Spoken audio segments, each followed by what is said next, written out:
Hey, everybody, this is Sean Corcoran, the CEO of Men for Life, and I'm very excited today to announce this new podcast, Into the Arena, with my co host, Andrew Wood. How are you doing today, Andrew? I'm good, man. How are you? I'm good. Finally Thank happening. you.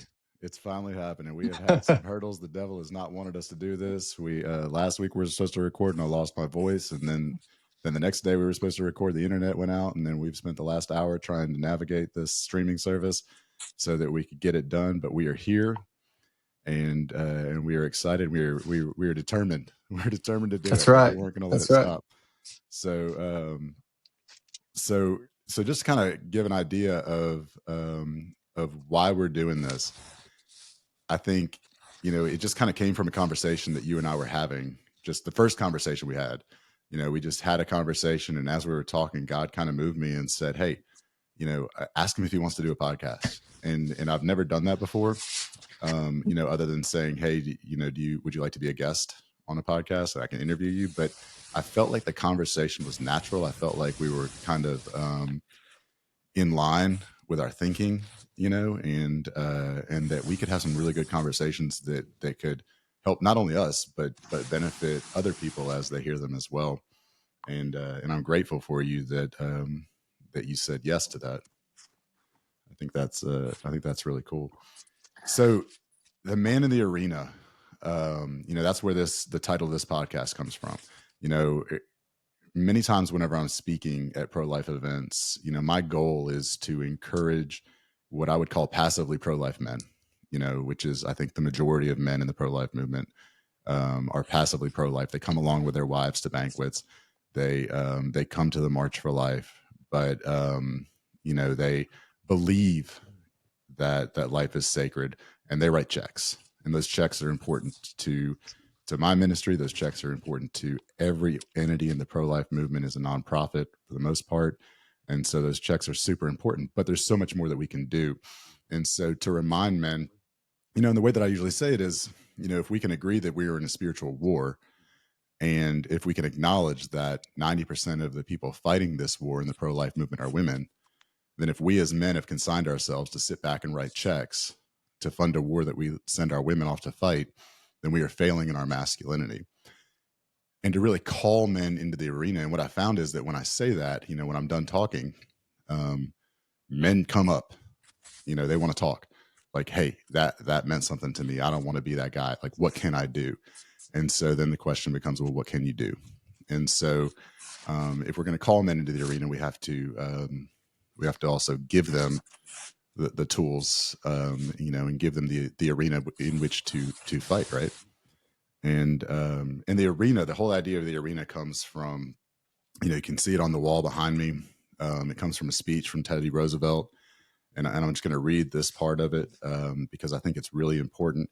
But it's stuck with me since I very first heard it. And in this section of this speech is called "The Man in the Arena," and it says, "It is not the critic who counts, not the man who points out how the strong man stumbles, or where the doer of deeds could have done them better. The credit belongs to the man who is actually in the arena, whose face is marred by dust and sweat and blood, who strives valiantly, who errs, who comes up short again and again, because there is no effort without error and shortcoming, but who does actually strive to do the deeds, who knows great enthusiasms, the great devotions, who spends himself in a worthy cause, who at best knows in the end the triumph of high achievement, and who at worst, if he fails, at least fails while daring greatly, so that his place shall never be with those cold and timid souls who neither know victory nor defeat." And that's always just kind of stuck with me, because that's what we're meant to be as men, right? Like that's who we are meant to be, as someone who is in the fight, doing something, not just sitting on the sidelines. And I think for so long in the pro-life movement, men have sat on the sidelines. Well, and not just pro-life movement. I think culturally we've been told to sit on the sidelines. We've been told to sit down and shut up. And I think what's happened is men have listened. Uh, Frankly, the church has listened, and so a lot of men are even within the church sitting on their hands, not really doing much. And I think that's why we're seeing now what we're seeing culturally is there's a hunger, especially of young men, seeking out what manhood looks like. because I've experienced the same thing. I go speak somewhere, preach somewhere, doesn't matter. You feel there's opportunities where men are like, hold on, I'm getting permission to kind of step into my manhood. I'm getting permission to be masculine. I'm getting permission to do the things that God has called me to do in a biblical framework. And the reality is, our wives need it, our homes need it, our kids need it, our communities need it, our churches need it, our ministries need it. and and once we step into that, it does give us an amazing opportunity to step into the calling that God has for us. And so, whether it's Roosevelt or whoever, when a man hears things like that, there's something inside of you that's like, I'm ready. I'm ready. When you hear if you ever played sports, when you hear that amazing locker room speech by someone, you're ready to run through a wall. There's a reason for that, because we were built to be in the arena, not be passively watching from the sideline.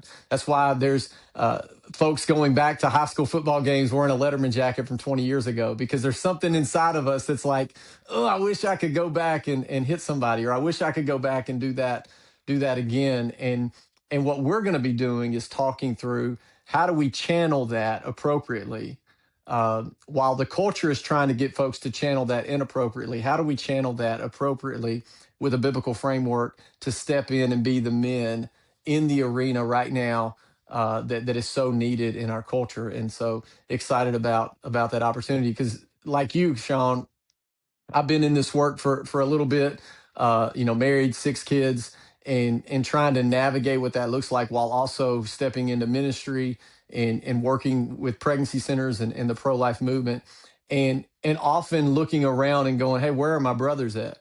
And I've heard from guys, well, it's not my fight. I can't get pregnant, so why would I get involved in it? But I also have heard from guys of, I want to get involved, I just don't know how. And when you start to give them those opportunities and say, hey, there are men out here that need to know what it looks like to be a godly husband, that need to know what it looks like to be a godly dad, that needs to know that even though we work in ministry, we're going to step in it sometimes, and we're going to mess up at home. We're not going to be the husband we need to be, not going to be the dad we need to be, but how do we correct that? Those are opportunities for the local church to step in and help shape and disciple the young men of our communities, and frankly, in some cases, older men of our communities that just didn't have it modeled for them as they were coming up trying to figure things out. Yeah. And and you brought up the church a couple of times. So for those of the people who are watching on this channel, and or watching on my social media, are familiar with who I am as the CEO of Men for Life. Our mission is to change the culture by reigniting authentic masculinity, with the goal of ending abortion. And I think that it's a bigger goal than that, because if we can reignite authentic masculinity, we can end so much more than abortion, right? Sure. But you bring up the church, and so if you don't mind, just kind of giving us an overview of who you are, and why you're in this, why you're in the arena. Like, how did you get to this point? Yeah, I mean, I've been a part of the church my whole life. That's all I've ever known. I was raised in a family that you went to church on Sunday morning, Sunday night, Wednesday, and any other time there was an option. We were there, and so that's just kind of what I've always known, and could continue that. I felt called to ministry when I was probably 17 or 18, but to be honest, I struggled with it because I liked the way I felt when I would speak and people would respond, and I was always nervous. Is that my ego, or is that the Lord working? And so I wrestled with which one, who's calling who here? Is it, am I making that call, or is the Lord calling me? So I kind of fought that for a little bit. And then ultimately, long story short, became a bivocational kids pastor, did that for a few years.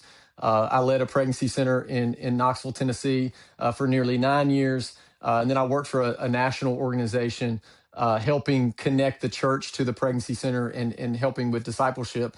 And now I'm in a season of just trying to walk through calling. That's why I'm partnering with you, Sean. How do we call men to be the men that God has called them to be? How do we call them to be the dads that God has called them to be? But also trying to navigate how the church plays a role in this, and the importance of discipleship. I always say that we can't have revival without discipleship. Those things need to run in conjunction with each other. So yes, we want to see a revival. We want to see people have their lives transformed, but they need discipleship on the other side of that. And often men in our communities haven't had it modeled and haven't been discipled in the way that that makes them feel like they have a role to play in the gospel in their community. What has happened is we have in some cases feminized a lot of that, and so when a man comes to church or to a small group, it feels very detached from what their kind of everyday is. And I think that's what I love what y'all are doing at Men for Life is it's, hey, we're not telling men to be something they're not. We're just trying to give a proper framework of what a biblical man looks like. You can be masculine, you can do those things, but masculinity doesn't just mean getting jacked and doing quote unquote manly things. It also means changing diapers at the house. It also means loving on your wife. It also means being a shoulder to cry on for your little girl, or it means a lot of things. It's servant leadership. And so what I've spent the last decade doing is trying, how do we connect the local church to this work? And so if we want to end abortion, certainly we want to see that happen, but that's not the ultimate goal. The ultimate goal is that folks would come to know Jesus, and that ultimately will end abortion. And so how do we disciple through that? How do we have a biblical worldview around that? And my hope is that through this ongoing conversation that we're going to be having, we're going to be able to give tools and resources to folks to navigate that, and that men would see this issue as not simply a woman's issue, but a dad issue, a father issue. And I've been writing lately a lot about we need to remind the enemy who our father is. And so, in the same way that I want my kids to remind folks who their dad is, we need to be reminding the enemy who our father is as we're going to battle. Certainly, with a wartime mentality and not a peacetime mentality, because the peacetime is long gone. I mean, look around. We're not in peacetime. It's time to get after it and be zealous for the good things of the Lord. That's right. And just for anybody who's watching, if you see me looking down for a minute, I've got my Bible on the desk, and I was trying to find something based on you had said, one of your fears when you had begun was, is this me and is this my ego, Hmm. or is this or is this God? And I think the fact that you struggled with that is the answer, right? Because I think that when people are working towards their ego, that's not a concern, right? They're not trying to figure out, like, am I doing this for me or am I doing this for God? Because I struggled with that as well, and what I was looking for and I couldn't find it, but was a verse that I read the other day, and it was talking about Herod. And he came in, and I think it was when Peter was martyred, and he came in and he started talking, and it said, and an angel came and basically killed Herod, and his body was eaten by worms, because he did not glorify God, right? Because he put himself up there as the king instead of bringing up God and raising up God as the king. And man, when I read that, I was like, man, I do not want to be eaten by worms. And I couldn't tell by the way the verse was written whether he was eaten by worms alive and then he died, or Right. but either way, like that's not what I'm looking for. So I better make sure that I am putting God before everything else. And I think that you're right. Like, the way that what you said was, when people come to know Jesus, that is how abortion will end. In the way that I've always said that so far is that, by changing the culture, that's how we're going to end abortion. We change the culture by men being men, and men can't be men without objective truth, and all truth comes from God. And so a roundabout way of saying, the same thing. But I think that you're right. People talk about, um, people say all the time, you can pass all the laws you want, but if you make abortion illegal, people are going to do it illegally. And I believe that is true. I think that it was less true 10 years ago than it is now with the abortion pill. and with Yeah. states shielding doctors. California, you can write a prescription anonymously now and ship it across state lines so that you can't be prosecuted or even found. And that's a scary thing because what that means is that they're not following medical protocol, right? Like they're just sending them out, and there's we could do a whole episode on the abortion pill and the things that are happening with that, but what that really means is, yes, people are going to still find a way to do this. Like there are going to be abortion pills I think you can order from the Philippines, right? Or Oh yeah. Yeah. so people will do it illegally. So while the laws need to change, and it's important that we support the people who are working to change the laws, it's also important, if not more important, that we work to change the culture, because that's when it just make it unthinkable, right? Like, I mean, we're killing babies, and that should be unthinkable. And so once we can get that mindset into the culture, I think we can change people. But I think it takes so much more when it comes to men, because we want them to also be able to understand their need to provide, to Hmm. do the things that it takes to be a man, right? And like um and so I think that's really important, but I think it also solves so many other issues. And biblical masculinity is a hot topic, right? It's we were talking about this before we recorded, that I don't know if it's a hot topic to us because we're interested in it, and that's what our feed is going to show. But what I do know is that it's coming up more and more and more with more people talking about it. And so I think that the reason that it's becoming a hot topic is because, like you said, like young men especially, like they're looking for something. Like they're looking Well, for truth. they're looking for something, and they've been told for the last 10, 15 years that they're toxic, and anything manly is bad. Anything that would be considered masculine is bad. As a matter of fact, you should even desire to be something else. And so because of that, you've got a younger generation. If the church doesn't step in now, you're going to have some very uh,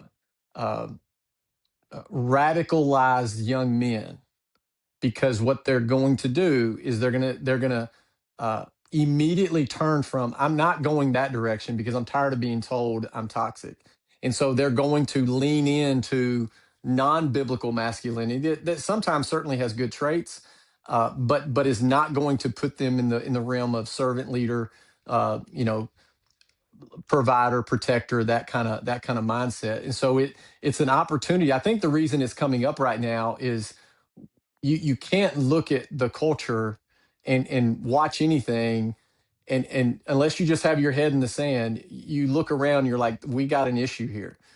We got a lot of kids without dads. We have abortion still happening on the rise, and men are being told this isn't your fight when we know it is. And what the enemy does, and what the enemy's been doing since the garden. And I just, for reference, when I say enemy, I'm not meaning, a certain human. I'm meaning the spiritual enemy, the serpent. What he's been doing since the garden is creating confusion, not just in did God say that, but creating confusion even within the relationship of man and woman. And so that's what he did with Eve. And what we see in that text is Adam is standing there doing nothing, because it says Eve turned and gave the apple to Adam, which means the entire time while his woman is being attacked and preyed upon, he did nothing. And so when that happens, it creates this, the enemy knows in that moment, I can use a passive man and I can use an abusive man. Either one of those is a win for the serpent to kill, steal, and destroy. And so what we have to do is, we don't need passive men. We've seen what passivity does when it comes to our homes, when it comes to our communities. But we also don't need overly aggressive, abusive men, because we've seen what that does to our homes and to our communities. We need biblical men that are going to love their spouses like Christ loved the church, which ultimately he gave his life for, that are going to love their kids because they bear the image of God, and there are arrows in our hand. Even the language in scripture is wartime language, so that one day we can shoot them into uh, into the world where they will go and make disciples. And so, sometimes people are like, "Oh, you have an agenda," and I'm like, "Yeah, I do actually." It is that they would know Jesus, and that the people that come in contact with them would know Jesus, and that those people would know Jesus, so that heaven is crowded and in eternity. And so we don't have time to sit back. When we look around us and go, there's a revival happening right now within men. Now the question is that revival going to be rooted in scripture and in biblical manhood, or is that revival going to be rooted in nonsense that takes men and perverts and either turns them into a passive man or an abusive man? And so what we have to do is step in and go, no, we're going to take back the definition of what manhood is. It's not toxic. To provide and to protect and to lead is not toxic traits. Those are good traits that, just like any traits, can be perverted and fractured and used for bad things. But I'm raising my boys, and I know you're raising your boys to be servant leaders. Like, that is the goal. And that doesn't mean you're weak. It doesn't mean that you sit on your hands. It means you speak up, you protect those that need protecting, you stand for the vulnerable. And if you're the only one in the room doing the right thing, you're willing to do the right thing no matter the consequence. Like, that is the goal that we have in front of us. And I think you've seen it as you've gone around, and I've seen it. There is a hunger, not just in men, but there's a hunger in women to look and find those men. And so how are we? I have three daughters, I have three sons. Both my role as a dad to my sons and my daughters are to uh, provide those definitions clearly, so that my son knows what kind of wife he's going to be looking for one day, and my daughters know what kind of husband to be looking for one day, and why these things matter as we work together to again make disciples, and that ultimately make disciples. I mean, that is the Great Commission. That's what we've been called to do, and we were not called to sit on our hands. And so it's an opportunity for us to step in and be zealous, like I said earlier, for the good news of a good God. Yeah. And you said something that I think is really important. You said willing to stand up for what is right, even if they're the only one in the room. And it reminds me of this meme that's out that has like it's a picture of like one person standing on one side, and then you Right. imagine 1,000 people standing Hmm. in the rest of the picture, in the rest of the frame, and and basically everybody else is saying you're the only one that believes this, and he's saying yes, you're all wrong. And I think Yeah. I think that it's a difference, right? It's a difference um between just like defiance and this just egotistical belief that I am right, which as an 18-year-old, that's probably where I stood. I knew everything when I was 18, and then I was immensely humbled by God to learn so much more. Um, but uh, but but when you're standing in truth, right? When you're standing in truth with God at your back, you can honestly say, yeah, you're all wrong. And we face that a lot right now with culture because and I think this probably gets to one of the problems with the church is that the church has been bending to culture rather than the church staying firm so that culture bends to the church, which is Hmm. which is how it should be. And because the church is true, like if the church is true, not all churches now are true, so I probably should back up on saying that. True. Yeah. Well, but I think too, who is taking their cues from who. And Yeah. so if we take our cues from the culture and how we operate within the church or within ministry, uh, we've already gotten off track. Instead, I mean, there used to be a day where the local pastor was also the local theologian. It was where folks came to ask the hard questions and to wrestle with the hard things in their life. And yes, I agree. That people should there should be things at the church that attract. Like, you want to be comfortable there, and all those things. But if attraction is the end goal, then you've already missed it. Because if you preach the word of God, There's going to be some things you say that offend me as a person sitting in there. You may say that marriage is this, and uh, being a dad is this, and being a mom is this. You may say that this thing is sin, and I don't like that because I'm doing that thing, and that bothers me. But the reality is, when we are preaching the good news of a gospel, it is saying that there is bad news.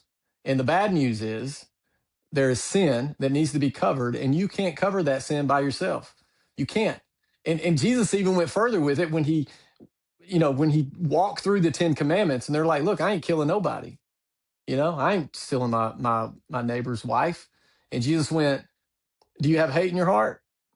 Do you lust after your neighbor's wife? Like, if you have, then I say that you have killed and you have committed adultery. Like, these are the Jesus went as far as saying, like, even when you think you have all the boxes checked, you don't have them checked. Yeah. And so you need a savior. And it's a freeing thing to know that if I operate in that framework, life won't be easy, but life will certainly be filled with a lot more peace than it would be otherwise. But he didn't call us to easy. That's not the parenting young children. Being married is not easy. Yeah. No one is. I'm not going to say it's easy. Sean's not going to say it's easy. I've never met anyone that said it was easy. And so, but we've been called to hard things, and hard things are worth fighting for. Um, and I think that's the beauty of what we have when Adam and Eve were brought together, which ultimately showcased what marriage would be before the fall, what it could be. Like, that is the model.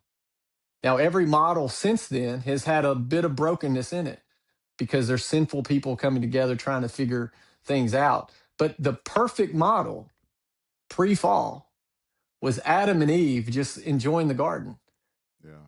and Adam working because we were called to work before the fall. That's not a new thing. Uh, but then when sin enters, then it creates competition. It creates, I want your role, you want my role. Like, it's a whole different ball game. And then you put in the culture of what we see today, and it's a recipe for disaster, which I think we have seen. Which means the answer isn't going to come from the halls of Congress. The answer will come from the halls of our churches that are saying, this is what this looks like. It'll come from the halls of our home. Like, what kind of children are we raising? And do we take that serious? And understanding we're not perfect. There's going to be days where, and maybe weeks and maybe months where we're just stepping in it every day and trying to Yeah. figure it out. And but man, it's so worth it. And how do you think, you've worked with churches for years, and you've worked with churches for years in the context of trying to get them engaged in certain issues. What do you think it's going to take to get churches to hear the message and to share the message, like to go back to truth, right? Like to break away from the fear of the culture. So when it comes to abortion specifically, and you can answer that question outside of the context of abortion, but when it Sure. comes to abortion specifically, the two hurdles that I have been told are the things that come up the most, are I don't want to talk about abortion. Well, first of all, there's three, I guess. I don't want to talk about abortion because we don't talk about political issues, which is Hmm. is bull. Like, abortion's not a political issue. Abortion's a spiritual issue, and if we allow the politics of today to overtake any conversation that's a spiritual issue and turn it into a political issue to the point where we as a church decide, hey, we can't talk about it now because it's a political issue, then we're really giving into to the enemy, right? We're Right. allowing the enemy to come in and say, if I don't want the church to talk about this, I just bring it into politics, and then the church won't talk about it. So it's a real cop out. I would say, and it's really easy for me not being on the pulpit to say this, but I'm sitting on the other side of it and I'm listening and I'm waiting. Like, I'm waiting for them to bring it up. Like, I'm hearing parts of the message, and I'm like, man, this would be the perfect time, and it just never comes. The other is, I don't want to lose donors, which again, I think is dismissive of why did you become a pastor to begin with? Did you become a pastor to begin with in order to grow a business, to grow a building, Hmm. to get donors, and to be able to financially support it? And if you say, well, I need those donors so that I can share the message, but you're not sharing the message of truth. So what is it that you are trying to share that you need these donors? Are the donors deciding what message you get to share? And then the third obstacle is I think missing the point completely, which is, um, there's people in the pews who have suffered from abortion. I don't want to offend them, right? And and what you're not doing is you're not giving them a message of hope and redemption, because the people in the pews who have had an abortion are suffering and hurting, and they need to hear that message of hope. So that was a really long way to go back to the question that I asked before I said all that was, what do you think it's going to take to get the churches to engage, to hear the message and to share the message of truth? Yeah, I think I think sometimes, and I've wrestled with this for years now, because I came to I used to work in politics, and so I viewed the life issue from a political lens as well as a biblical lens, and it's both. It's a both and. But then I found myself going, well, we don't need to, like, we don't need to be political. We don't need to do this. But here's the reality. Here's where the Lord kind of convicted me.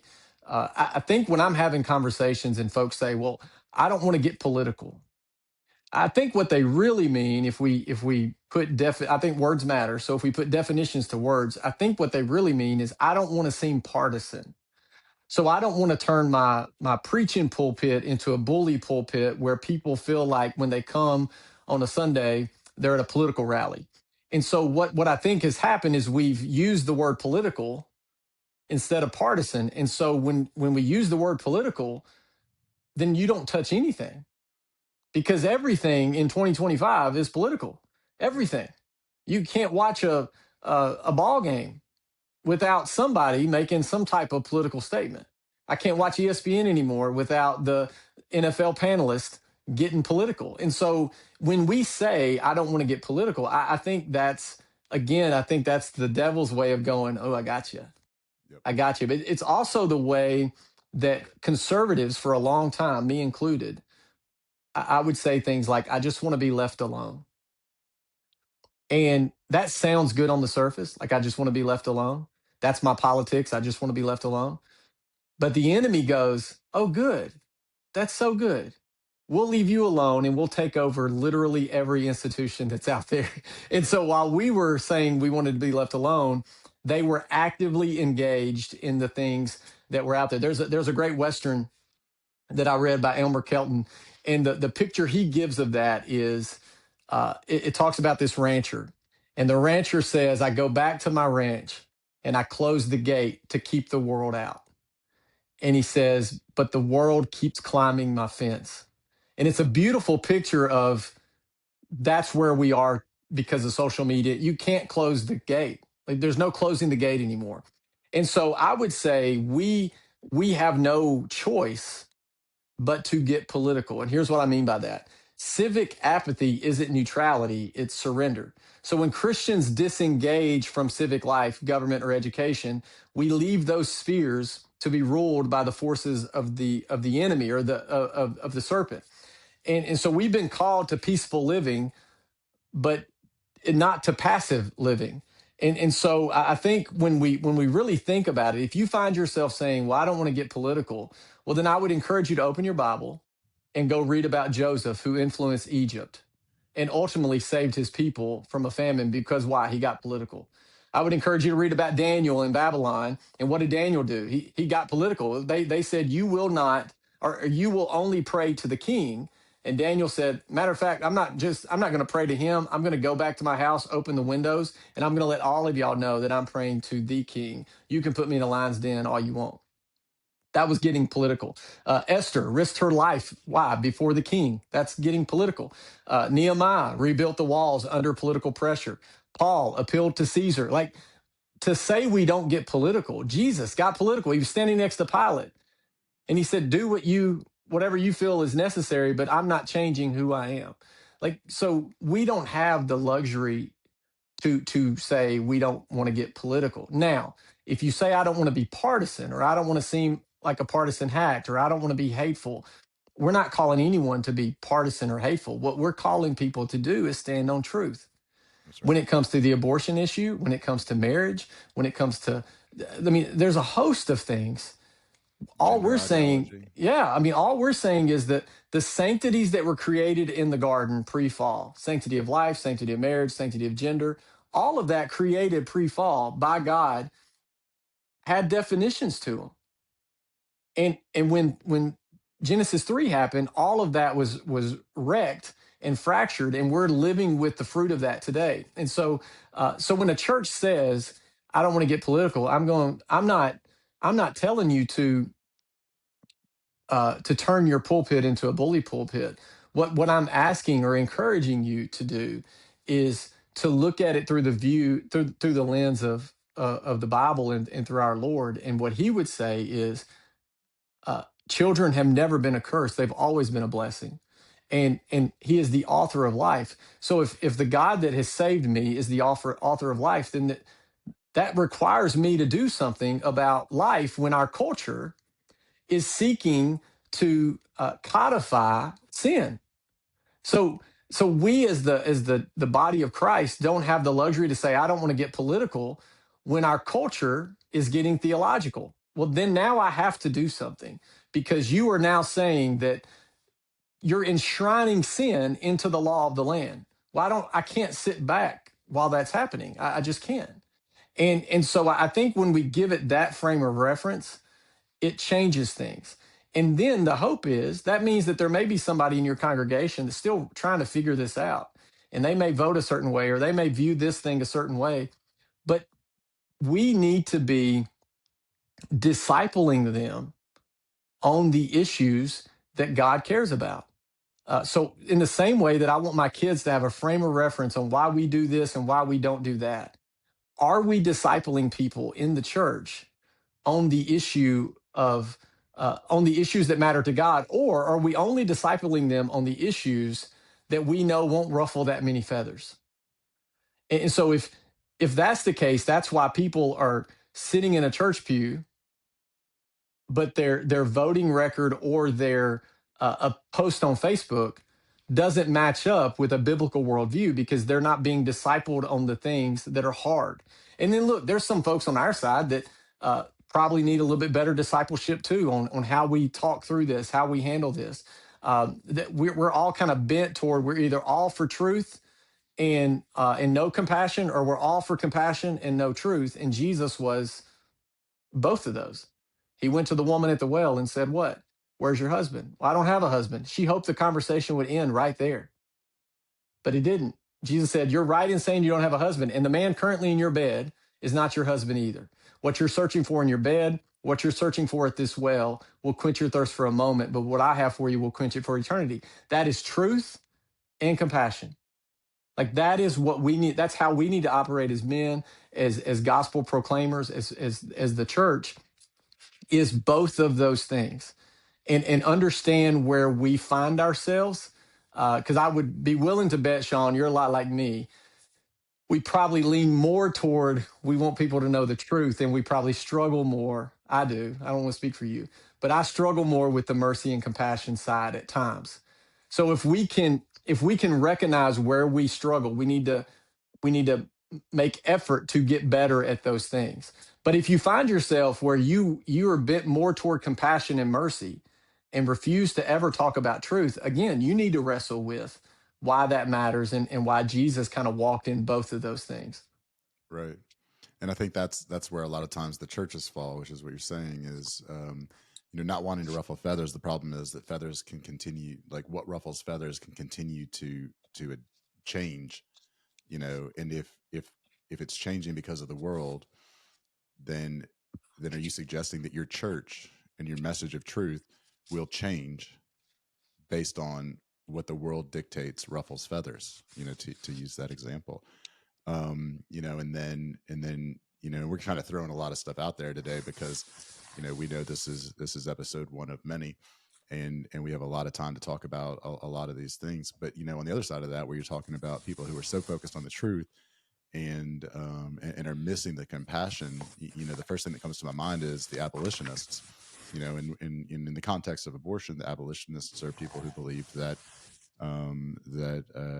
abortion should be criminalized, and to the point where women should should face criminal penalties, and and that's not the point of what I'm saying in this. It's that many times, and I would say almost every time that I have heard or seen an abolitionist talk about this, they are convinced that 100% of the women who have abortions know fully well and understand and that they are killing a baby, and so there's no wiggle room there. Like they are convinced that 100% of the women who have an abortion are fully aware and knowledgeable that they are killing a baby. Which, if that's true, gives them a basis for saying, well, they should be criminalized, right? They should be penalized for that. And and what we've learned in working with people, man, and even when you look at these new Reddit threads um, of women who have taken the abortion pill, and then they put a picture and they're like, this is not what they told me was going to happen. Like, it's clear, even from the people having abortions, immediately clear. Like, they pass a baby, and they can look at that baby and see eyes and arms and toes and legs, and they're taking a picture of it and they're like, what is this? This is not what the person on the other end of that text message who sold me this abortion pill through the mail, or the doctor who I saw, told me was going to happen. They said it was going to be blood clots and that there was no development, and that and this is a baby, and that's where we're at as a culture. Is we're at a point where 53 years of lies and lies and lies and lies, um have gotten us to a point where it's clear that not everyone who has an abortion understands exactly what's happening. And so, and there's way more about abolitionism, if that's a conversation we choose to tackle one day, because that'll get us a lot of attacks, because they're set in their ways and they are not scared to attack everyone, even if they're on the Well, same side. well, and I would say there's a benefit to robust conversation that can occur on the life affirming side Right. that doesn't occur on the abortion side. They don't. They got their marching orders, in my opinion, from the enemy, and they have gone all in on those marching orders.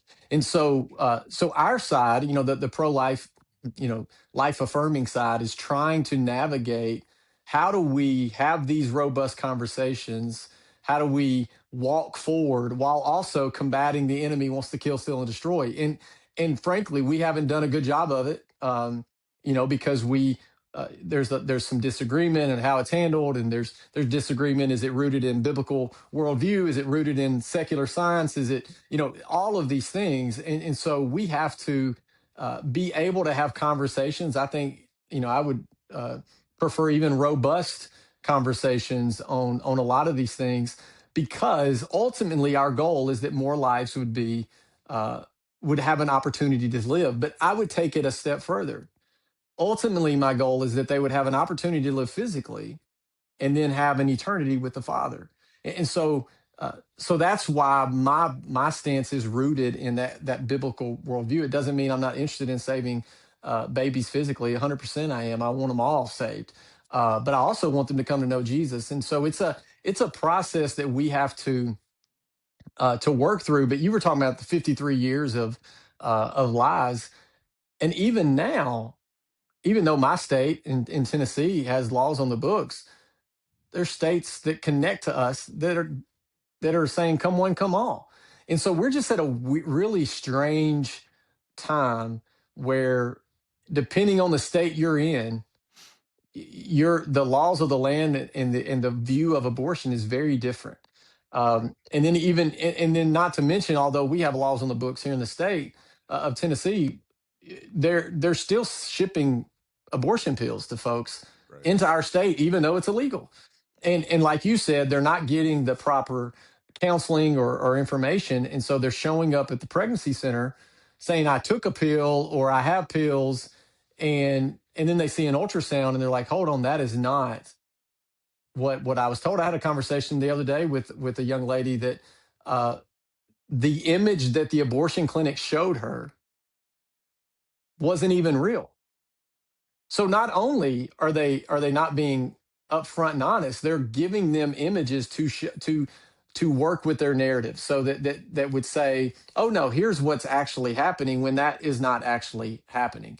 And and we know that. I mean, we've heard the stories, and so it again, it that's why the church and Christians in our communities need to step up and say, "It's not okay anymore. You're not going to enshrine sin into the code and then expect us to live peacefully and calmly and act like nothing's happening." I mean, it's just not going to happen. Uh, uh, we are going to stand firm in what God says is true, and period.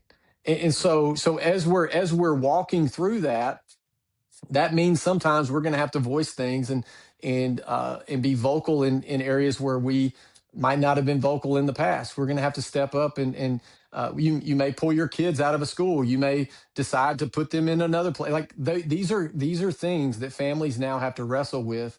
That 15, 20 years ago, 30 years ago, they you had to wrestle with it some, but not at the level that we're seeing today. And so how do we do that appropriately? And from our standpoint, how are men going to step in and lead in that role at the church, in our families, in our communities? Because it's not helping if we're sitting on our hands. All we do is complain and rant and rave about things, and we are unwilling to step in and do things to help. It's not okay for us to say we have an issue with deadbeat dads and kids being in single parent homes if we're not willing to mentor and disciple young men to be better dads. Like I get so frustrated when I hear people complain about something, and then I say, "So what are you doing about it?" And they're like, "Well, I'm complaining to you about it." Well, I'm like, "Well, that's not enough. We can't rant and rave on social media and then not go and try to make a difference in our communities." Right. And I think that's antithetical to being a man Yep. to complain. One of the rules in our house, and I stole this from a mentor of mine, from a rule in his house, is we don't complain unless we have a solution to offer. That solution might work, that solution might not work, but like otherwise you're just complaining, and that benefits absolutely nobody. And not just men, but women as well. Like we weren't meant to just sit around and complain, because that puts us in the state of a victim, and we're not victims, right? The world is not Hmm. to blame for why we are where we are. We are responsible for where we go tomorrow. And so I think that's really important. So these are the things that we are going to be talking about, over the next however many weeks or months or years we decide to do this. But really calling men to have these conversations, to have these conversations and to be comfortable with these conversations, to be willing to do more than just sit back and complain, right? And so when it comes to biblical masculinity, when it comes to authentic masculinity, and I think I use those two terms interchangeably. It's just easier to say biblical masculinity than it is to say authentic masculinity based upon biblical foundations. Um, but what we like to look at Men for Life is really five pillars of that, which are to protect, to provide, to lead, to serve, and to leave a legacy that honors God. Is there anything that you would add to those, from your own way of Well, thinking? I think those are great. I would say too, often we look at the Ten Commandments and we see honor thy father and mother, and we're like, yeah, kids, honor me. I'm your dad. But I heard somebody say one time, they said, there's that's a two-way street. Are we the dad worth honoring? Yeah. Now, we've been called to honor our father and mother, and we should. But also, we hold a responsibility. Am I worthy of honor? Am I living a life that my kids are like, that's my dad, that's my mom? I want to honor them because of who God has made them to be. So I think that's important. And one thing I would just say about legacy is huge for me. My last name means everything. My middle name is my mom's maiden name, so my middle name and my last name, like, that carries a lot of weight for me.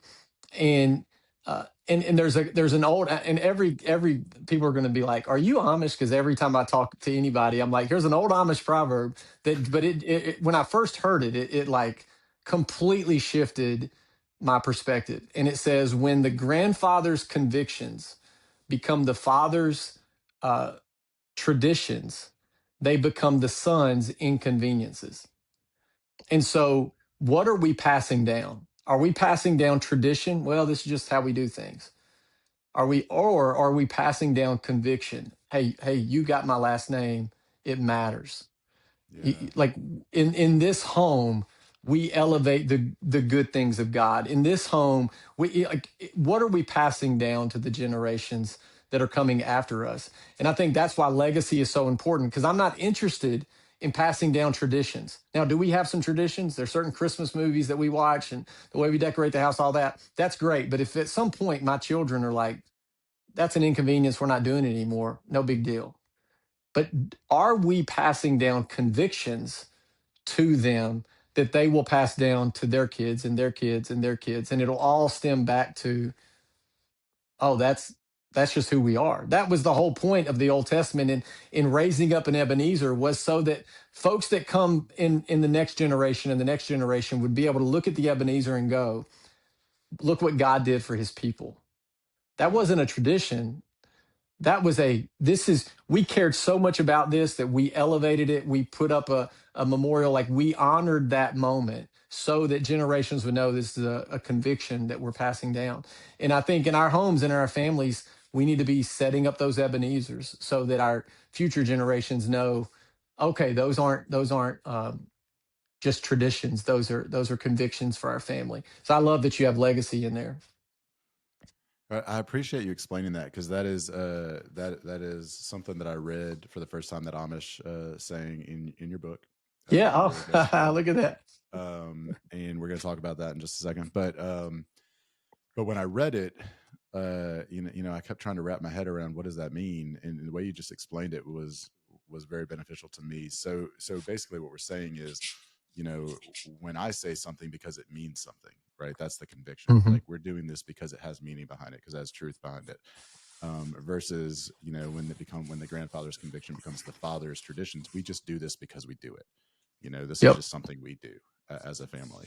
And then what's the last part? It becomes the And then the grandsons. sons, it becomes their inconvenience, because then they're like, I, I you know, have to do it. I don't, I just, we're not even going to do it anymore, Yeah. because and the one of the best examples I can give is in 2020, when churches started meeting online.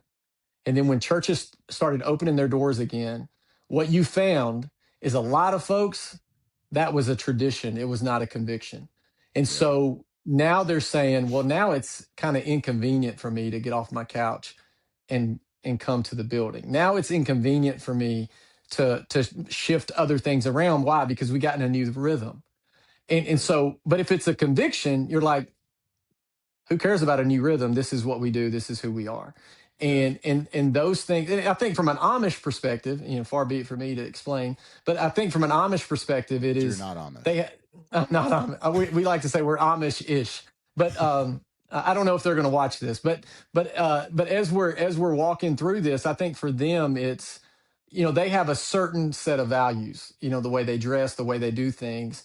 And if they don't pass those down as convictions, then eventually everything they've stood for is out the window. And I've seen it. I mean, I'm from small towns in different areas, and I've seen it happen. Like, I'll be like, oh wow, that they've kind of changed some things. I think Granddaddy might be upset, if he was still alive, to see what they have done. And now some of those things are superficial things that don't have a lot of a meaning. But I think when it comes to the biblical core convictions that we hold, we want our children and their children and their children to understand these are convictions. These are not. This isn't just something we do because we do it. This is who we are. Without it, we would not be the family that we are. Yeah. So I do want to talk about this real quick. This is Hero Ghost Villain. This book came Yeah, out man. last week, right? Yeah, yeah. You published this book last week. I finished it. I read it last week, and it's a great book. We're going to actually episode next week, 1 week from today, when we publish the second episode of the Into the Arena podcast. We'll be talking about this book and kind of running through it. Where it came from, how you developed what you're thinking, and then go through some of those questions that you got, because there's some really good questions in there to think about at the end of each chapter, as far as what is it that we're trying to build in our own lives and in our own family. And man, this conversation has been awesome. I feel like every time you talked, I had like 10 things that I wanted to talk about that you brought up, and I had to keep reminding myself that this is the first episode, and so we're going to get to talk about all those things. Marriage, parenting, Sure. what does it mean to be a man? How do we share and exemplify what I'll just refer to as those 5 pillars: protect, provide, lead, serve, and leave a legacy that honors God. What does that really mean? Because a lot of times people will think leaving a legacy means, um, y- you know, how is everyone going to remember my name? You know, Mhm. and from my standpoint, I don't care if anybody remembers my name. I hope that the children that I'm building go out there and do amazing things in their own right. And that whatever I've done to parent them will impact them in a way that they impact other people in a positive way. And that's enough of a legacy, for me. And then if I can personally impact people other than my kids, that's great. But everything starts at home. And so I'm looking forward to continuing this conversation and to having more. Oh yeah, I mean, I think it's a great opportunity to get us to a place of pointing people to truth, but also helping guys see that we can be vulnerable. We don't have it all figured out. There's going to be days where we get on this and we probably blew up at our child, or stepped in it, made some kind of poor decision. 100%. I know that's going to happen Yeah, for me. 100%. And so as we're walking through that, I think the We have biggest 11 thing kids between is, us. yeah, I know. Isn't that How crazy? old's your oldest? Oldest is 14, all the way down to like 4 months. So So we have 11 uh, kids between the ages of 4 months and 14. yeah, yeah, which is, yeah, bonkers, but amazing.